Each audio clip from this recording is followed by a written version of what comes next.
Bienvenue dans cette nouvelle vidéo. Aujourd'hui, on va parler actualité, on va parler sujet d'actualité, on va parler mouvement et semaine décisive.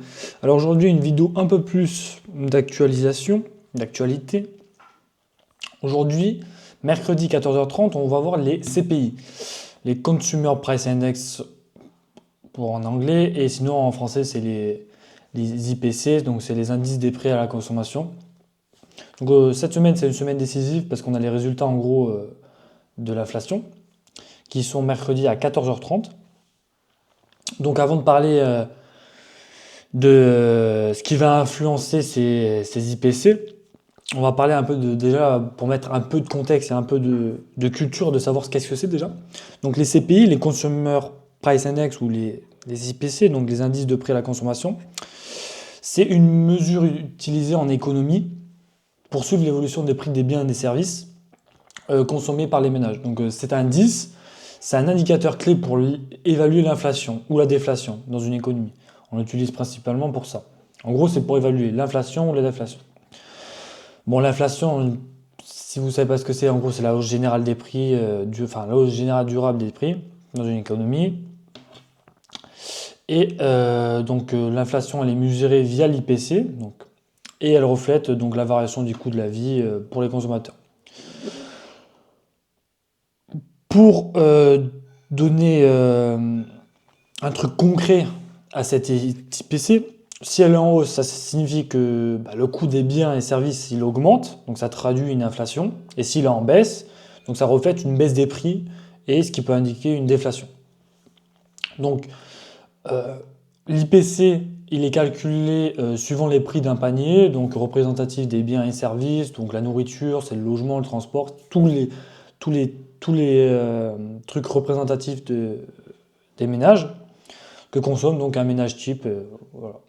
Donc les autorités économiques, donc la Banque centrale, la BCE européenne, ils surveillent cet indice pour ajouter les politiques monétaires. Aux États-Unis, ils font pareil avec la FMI, notamment en jouant sur les taux d'intérêt pour maîtriser l'inflation. Donc cette semaine, en gros, ça va être une semaine décisive parce qu'on va voir les IPC à 14h30, mercredi. On a une prévision qui est au minimum de 2,9%. Si c'est supérieur, ça pue. Il faut au minimum que ce soit à 2,9%, voire moins. Tant que l'inflation ne baisse pas, on ne pourra pas baisser les taux d'intérêt. Donc en gros, ce CPI, cet IPC, ce 2,9, il mesure l'inflation. Donc s'il ne baisse pas, on ne pourra pas baisser les taux d'intérêt. Et donc, on aura moins de liquidité sur le marché. Qui dit moins de liquidité sur les marchés dit moins d'argent qui rentre dans les cryptos, etc. Blablabla. Qui dit moins de profit. Enfin bref. Ton spot, il augmente moins. Quoi. Et donc, si on a 2,9% ou moins, ce sera probablement le bottom de la semaine avant l'institution de Donald Trump qui est lundi prochain. Lundi prochain, si je ne m'abuse, le 20, c'est ça. L'institution de Trump, donc le 20. Donc il ne sera pas forcément bullish, mais au moins ça ne va pas faire plonger le marché, on ne sera pas bearish. Quoi. Donc ça c'est un peu pour les news et qu'est-ce qui va se passer quoi. Enfin qu'est-ce qui va se passer, qu'est-ce qui peut potentiellement se passer cette semaine.